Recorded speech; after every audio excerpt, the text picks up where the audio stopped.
வணக்கம் நண்பர்களே, welcome to movie critic channel. இன்னைக்கு நம்ம எந்த படத்தோட ரிவ்யூ பத்தி தெரிஞ்சுக்க போறோம்னா, 2023ஆம் ஆண்டு ஒரு இந்தோனேஷியன் ஹாரர் படமா வெளிவந்திருக்கிற சேவு டினோ படத்தோட ரிவ்யூ பத்தி தான் தெரிஞ்சுக்க போறோம். இந்த படத்துக்கு 1000 டேஸ் அப்படின்னு இன்னொரு பெயரும் இருக்கு.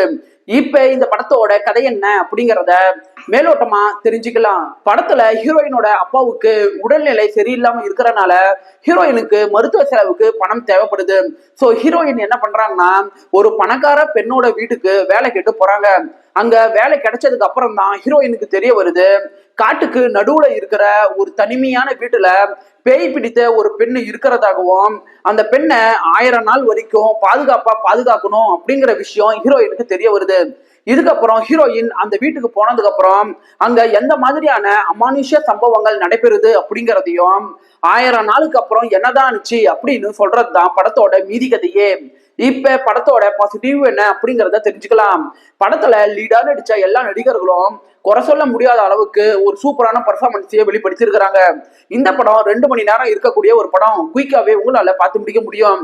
இந்த படத்தோட பெரிய பிளஸ் பாயிண்ட் அப்படின்னு எடுத்துட்டீங்கன்னா, படத்துல வர ஹாரர் சம்பந்தப்பட்ட காட்சிகள் தான். படத்துல ஹீரோயின் காட்டுக்குள்ள இருக்கிற அந்த வீட்டுக்கு போனதுக்கு அப்புறம் இரவுல அடிக்கடி அவங்களுக்கு அமானுஷ்ய கனவுகள் ஏற்பட ஆரம்பிக்கும்.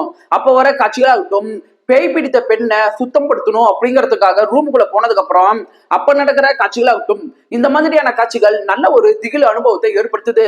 படத்தோட பேக்ரவுண்ட் மியூசிக்கை நீங்க எடுத்துட்டீங்கன்னா, பல இடங்கள்ல நாம ஹாரர் மூவி பாக்குறோம் அப்படிங்கிற ஒரு ஃபீலை ஏற்படுத்துற விதமா பேக்ரவுண்ட் மியூசிக் படத்துக்கு நல்லாவே சப்போர்ட் பண்ணிருக்குது.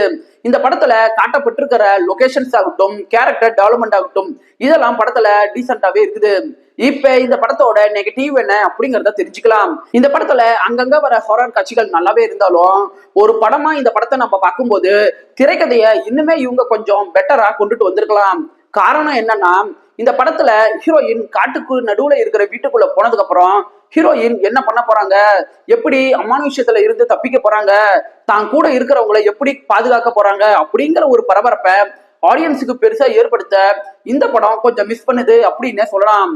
படத்தோட கிளைமேக்ஸ் காட்சிகளுக்கு இன்னுமே இவங்க கொஞ்சம் முக்கியத்துவங்கள் கொடுத்துருக்கலாம். ஒரே வார்த்தையில சொல்லணும்னா, இந்த படம் உங்க டைமுக்கு ஒர்த்தான ஒரு டீசென்டான படம் தான் இந்த படம். இந்த படத்தை இரவுல ஹோம் தியேட்டர்ல தனியா பாத்தீங்கன்னா நல்ல ஒரு எக்ஸ்பீரியன்ஸை ஏற்படுத்துறதுக்கான வாய்ப்பு இருக்குது.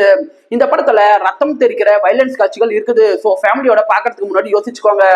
இந்த படம் இப்ப பிரைம் வீடியோல அவைலபிளா இருக்குது. விருப்பப்படுறவங்க பாருங்க. இந்த வீடியோ உங்களுக்கு பிடிச்சிருந்துச்சுன்னா லைக் பண்ணுங்க, சப்ஸ்கிரைப் பண்ணுங்க, ஷேர் பண்ணுங்க, மறக்காம பெல் பட்டன் நமக்கு மறந்துடாதீங்க. நாம வேற ஒரு வீடியோல சந்திக்கலாம். அது வரைக்கும் நன்றி, வணக்கம்.